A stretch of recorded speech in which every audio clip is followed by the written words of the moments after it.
Hello అండి, welcome back to our channel మనసులో మాట. ఈ వీడియోలో ఆది బ్లౌజ్ యూజ్ చేసుకొని బ్లౌజ్ బ్యాక్ నెక్ ఎలా డ్రా చేయాలో చూపిస్తానండి. ఇది డైలీ వేర్ బ్లౌజ్, ఎవరైనా సరే ఈజీగా కట్ చేసేయచ్చు. మీరు వీడియో మొత్తం క్లియర్గా చూస్తే మీకు బాగా అర్థమవుతుంది.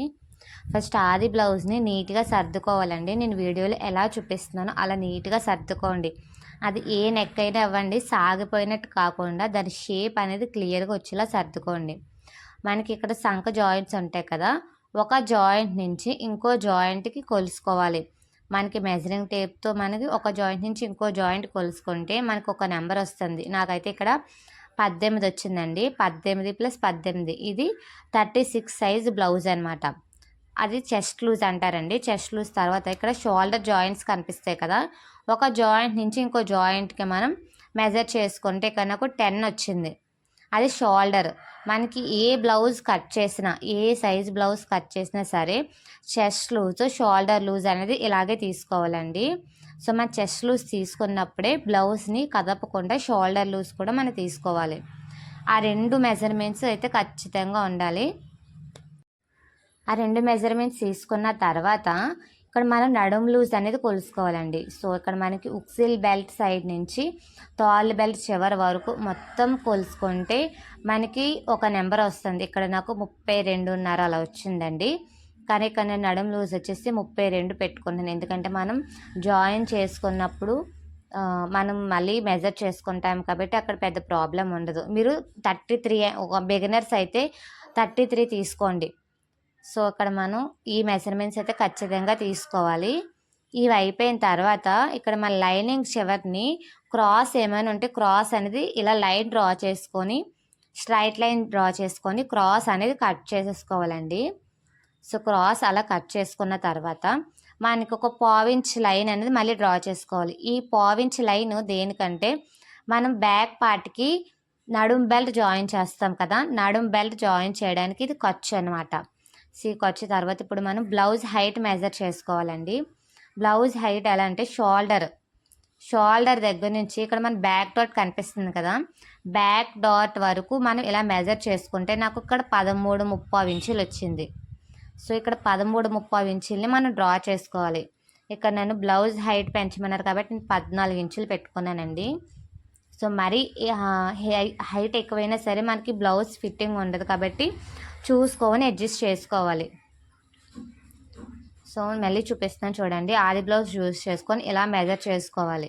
సో బ్లౌజ్ హైట్ మెజర్ చేసుకొని మనం ఏ మెజర్మెంట్ అయినా సరే కుట్టు ఖర్చు అనేది ఖచ్చితంగా తీసుకోవాలండి. కుట్టు దగ్గర లైన్ తర్వాత ఖర్చు అనేది ఖచ్చితంగా వేసుకోవాలి. సో అది అయిపోయిన తర్వాత ఇక్కడ మనం నడుము తీసుకుందాం. నడుము ఎలా డ్రా చేసుకోవాలంటే బ్లౌజ్ని సగానికి కింద నడుము భాగంలో ఇలా సగానికి ఫోల్డ్ చేస్తే, సో చూస్తున్నారు కదా ఇక్కడ మడతలా వస్తుంది. ఇది మనం ఈ లైన్ దగ్గర నుంచి ఇలా ప్లేస్ చేసుకొని పెట్టుకుంటే, సో ఇక్కడ చూడండి ఆ చివరిని కుట్టు లైన్ డ్రా చేసుకోవాలి.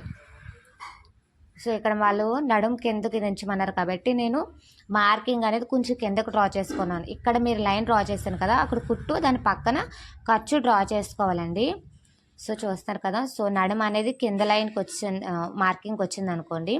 సో దాని పైన ఉన్న లైన్ ఖర్చు. సో అదే అండి. సో మీకు అర్థం కాకపోతే మీరు మళ్ళీ కామెంట్ సెక్షన్లో కామెంట్ చేయండి, నేను మళ్ళీ చెప్పడానికి ట్రై చేస్తాను.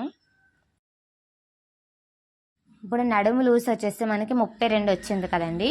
సో బిగినర్స్ ఎప్పుడు మీకు 32.5, 33, 30 ఇలా వస్తే మాత్రం 33 తీసుకోండి. సో 32 వచ్చింది కదా, ఇక 32ని 4 భాగాలు చేసుకోవాలండి. 4 భాగాలు చేసుకుంటే నాకు ఇక్కడ 8 వచ్చింది. 8 ఇంచులకి ఇప్పుడు నడుం లూజ్కి 1 ఇంచ్ పెంచుకోవాలండి. 1 ఇంచ్ కూడా మనం బ్యాక్ డాట్స్ వేసుకుంటాం కదా, బ్యాక్ డాట్స్కి 1 ఇంచ్ ఖచ్చితంగా వేసుకోవాలి. అంటే ఇక్కడ 9 ఇంచులు మనకి నడుం లూజు 9 ఇంచులు. ఆ 1.5 ఇంచు అనేది మనకి ఎక్స్ట్రా ఖర్చులు కండి. సో ఎక్స్ట్రా ఖర్చులు అయిపోయిన తర్వాత ఇక్కడ మన 9 ఇంచుల మార్కింగ్ దగ్గర నుంచి, సో బ్లౌజ్ చూపిస్తాను చూడండి. సంఖ లూజు, ఇక్కడ సంఖ లూజ్ కనిపిస్తుంది కదా, సంఖ కుట్టు దగ్గర కనిపిస్తుంది కదా, సంఖ కుట్టు దగ్గర నుంచి షేప్ బెల్ట్ కింద వరకు మనం ఇలా ప్లేస్ చేసుకోవాలి. నేను వీడియోలో చూపిస్తున్నాను, క్లియర్గా ఒక్కసారి చూడండి. ఇలా ప్లేస్ చేసుకొని చూస్తే ఇక్కడ కుట్టు ఖర్చు కూడా అక్కడ డ్రా చేసుకోవాలి. సో అది డ్రా చేసుకున్న తర్వాత మనం ఇక్కడ ఖర్చు ఎక్కడైతే పెట్టుకున్నామో ఈ ఖర్చు దగ్గర తిండంగా మనం టేప్తో 9 ఇంచీలు, అది కూడా మనకి చెస్ట్ లూజ్ అండి. మీకు చెస్ట్ లూజ్ నాకు ఇక్కడ 9 ఇంచీలు వచ్చింది కదా. ఇక్కడ మనకి చెస్ట్ లూజ్ వచ్చేసి 18 ఇంచులు కదండి. 18లో సగం 9 ఇంచీలు. సో మీకు ఎంత వస్తే దాంట్లో సగం అనేది ఇక్కడ మార్కింగ్ చేసుకోవాలి. సో కింద నుంచి ఈ 9 ఇంచీలకు మార్కింగ్ చేసుకోవాలి. ఎలా అంటే మనం సంక లూజ్ దగ్గర నుంచి షేప్ బెల్ట్ కింద వరకు ఒక లైన్ ఖర్చు పెట్టుకున్నాం కదండి. ఆ ఖర్చు దగ్గర తిన్నంగా మనం 9 ఇంచీలు వచ్చేలా మార్క్ చేసుకోవాలి. సో ఆ మార్కింగ్స్ రెండు ఒక దగ్గర కలుస్తాయి అన్నమాట. ఆ రెండింటిని మనం స్కేల్తో ఇలా జాయిన్ చేసుకొని, సో ఇక్కడ మనం నడుము దగ్గర 1.5 ఇంచ్ ఖర్చు తీసుకున్నాం కదా, సేమ్ చెస్ట్ లూజ్ దగ్గర కూడా 1.5 ఇంచ్ ఖర్చు తీసుకొని ఆ రెండు మార్కింగ్స్ కూడా కలుపుకోవాలండి. కలుపుకున్న తర్వాత మనం ఆ లైన్ కిందకి డ్రా చేసుకోవాలి. ఈ లైన్ ఎందుకంటే మనం ఆర్మ్ హోల్ అండి, సంక డ్రా చేసుకోవడానికి, ఒక సంక షేప్ అనేది తీసుకోవడానికి. ఇప్పుడు షోల్డర్ ఎంత అండి, మనకి 5 ఇంచెస్ కదా. 5 ఇంచెస్ని కూడా మనం ఇక్కడ బ్లౌజ్ హైట్ అనేది మెజర్ చేసుకున్నాం కదా, అక్కడ 5 ఇంచెస్ మార్క్ చేసుకొని కుట్టు ఖర్చు అక్కడ కూడా ఒక స్ట్రైట్ లైన్ డ్రా చేసుకున్న తర్వాత ఇప్పుడు మనం నెక్ విడ్త్ అనేది తీసుకోవాలి. నెక్ విడ్త్ ఎలా తీసుకోవాలి, ఇక్కడ మీకు షోల్డర్ కనిపిస్తుంది కదండి, ఇక్కడ హ్యాండ్ జాయింట్ కనిపిస్తుంది కదా, హ్యాండ్ జాయింట్ని 5 ఇంచెస్ మార్క్ చేసుకున్నాం కదా, అక్కడ ప్లేస్ చేసుకోండి. ప్లేస్ చేసుకొని ఈ చివరిని మీరు కుట్టు అండ్ ఖర్చు తీసేయాలి. సో మనకి ఇక్కడ నెక్ షేప్ చివరిని కుట్టు ఖర్చు నేను డ్రా చేసినట్టు తీసేస్తే ఇక్కడ విడ్త్ అనేది వస్తుంది. ఇక్కడ నాకు 2 ఇంచీలు 2.2 ఇంచెస్ వచ్చింది. సేమ్ మార్కింగ్ని మనం ఇక్కడ 2.2 ఇంచెస్ మార్క్ చేసుకోవాలి. మీకు నెక్ ఇంకా బ్రాడ్గా కావాలంటే 2.5 కూడా పెట్టుకోవచ్చండి. నాకు అలా అవసరం లేదు కాబట్టి సేమ్ ఇక్కడ ఎంత వచ్చింది ఇక్కడ అంతా మార్క్ చేసుకొని, ఇక్కడ నేను రౌండ్ షేప్ తీసుకున్నానండి. ఇక్కడ మీకు ఏ షేప్ కావాలంటే ఆ షేప్ డ్రా చేసుకోవచ్చు, కానీ ఇక్కడ నాకు రౌండ్ షేపే కావాలి కాబట్టి రౌండ్ షేపే డ్రా చేసుకున్నాను. సో బిగినర్స్ ఎవరైనా సరే ఈ షేప్ నుంచే నేర్చుకోండి, మీకు ఈజీగా నేర్చుకోగలరు. సో ఇప్పుడు మనం ఇక్కడ షోల్డర్ లైను, అలాగే మనం పైనుంచి ఒక లైన్ డ్రా చేస్తాం కదా, ఈ 2 లైన్స్ మనకి జాయిన్ చేసుకుంటే అక్కడ నుంచి 1.5 ఇంచ్ మార్కింగ్ చేసుకోవాలి క్రాస్గా నేను చూపించినట్టు. సో ఇక్కడ షేప్ అనేది మనం డ్రా చేసుకోవాలండి. షేప్ అనేది మీరు బిగినర్స్ కాబట్టి స్లోగా డ్రా చేసుకోండి. సో అప్పుడు షేప్ అనేది మీకు బాగా వస్తుంది. ఈ షేప్ డ్రా చేసిన తర్వాత మీకు సంకలు సరిపోయిందా లేదా అని కూడా చెక్ చేసుకోవచ్చు. మీరు ఏ మెజర్మెంట్ తీసుకున్నా సరే ఉక్సిల్ పార్ట్ దగ్గర నుంచి తీసుకోండి, అప్పుడైతే మీకు కరెక్ట్గా వస్తుంది.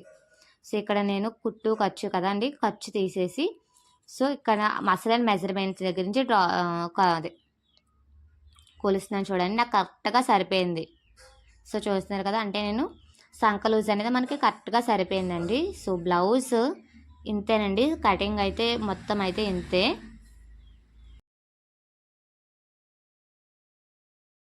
బ్లౌజ్ కటింగ్ అయితే ఇంతేనండి. సో బ్లౌజ్ మొత్తం కూడా మనం కట్ చేసేసుకోవడమే. సో మీకు ఏమైనా అర్థం కాకపోతే నాకు కామెంట్ సెక్షన్లో కామెంట్ చేయండి, నేను మళ్ళీ చెప్పడానికి ట్రై చేస్తాను. సో నాకు వచ్చినంతలో మీకు చెప్పడానికి అయితే ట్రై చేస్తున్నానండి. సో చూస్తున్నారు కదా, బ్లౌజ్ అనేది ఇలా కట్ చేసేసుకోవాలి. మనం ఎక్స్ట్రా ఖర్చులు ఎక్కడైతే పెట్టామో అక్కడ మనం ఒక టక్స్ అయితే ఇచ్చుకోవాలండి. సో ఇక్కడ 1.5 ఇంచ్ మార్కింగ్ చేసి మన లైన్ అనేది డ్రా చేసుకున్నాం కదా, ఇక్కడ అనేది మనం టక్స్ అయితే ఇచ్చుకోవాలి. ఇలా టక్స్లు అయితే ఇచ్చుకోవాలండి. So blouse back part cutting అయితే అంతే. మీకు ఏం అర్థం కాకపోయినా కామెంట్ సెక్షన్లో కామెంట్ చేస్తే నేనైతే క్లియర్గా చెప్పడానికి ట్రై చేస్తానండి. సో బేసిక్ బ్లౌజ్ అండి ఇది. సో ఇప్పుడు main part, so main cloth ఉంటుంది కదా మనకి శారీలో వచ్చిన బ్లౌజ్ పీస్ కట్ చేసుకోవాలి. సో ఇక్కడ అంచు వచ్చింది కదండి, ఈ అంచు కూడా నేను బ్యాక్ పార్ట్కి అయితే వేసేస్తున్నాను.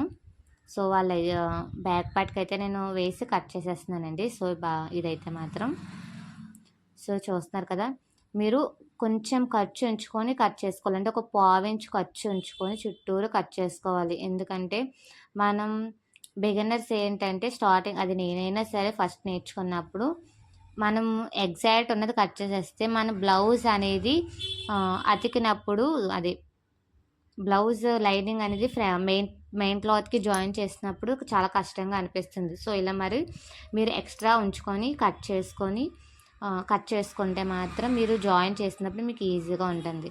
సో ఇంతేనండి. సో సిల్క్ ఫ్యాబ్రిక్ మీరు కట్ చేసినప్పుడు చాలా చూసుకొని కట్ చేయండి. క్లాత్ ఎక్స్ట్రా కట్ అయిపోవడం గానీ, క్లాత్ సరిగ్గా కట్ అవ్వకపోవడం గానీ, మీరు సరిగ్గా షేప్ అనేది రాకపోవడం గానీ, అప్పుడు మీకు జాయిన్ చేసినప్పుడు ఏంటంటే ఇబ్బంది పడతారు. సో చూసుకొని కట్ చేయండి. అలాగే వీడియో నచ్చితే మాత్రం లైక్ చేయండి. అలాగే మన ఛానల్‌ని సబ్స్క్రైబ్ చేసుకోండి. సో నేను నేర్చుకుంది హ్మ్.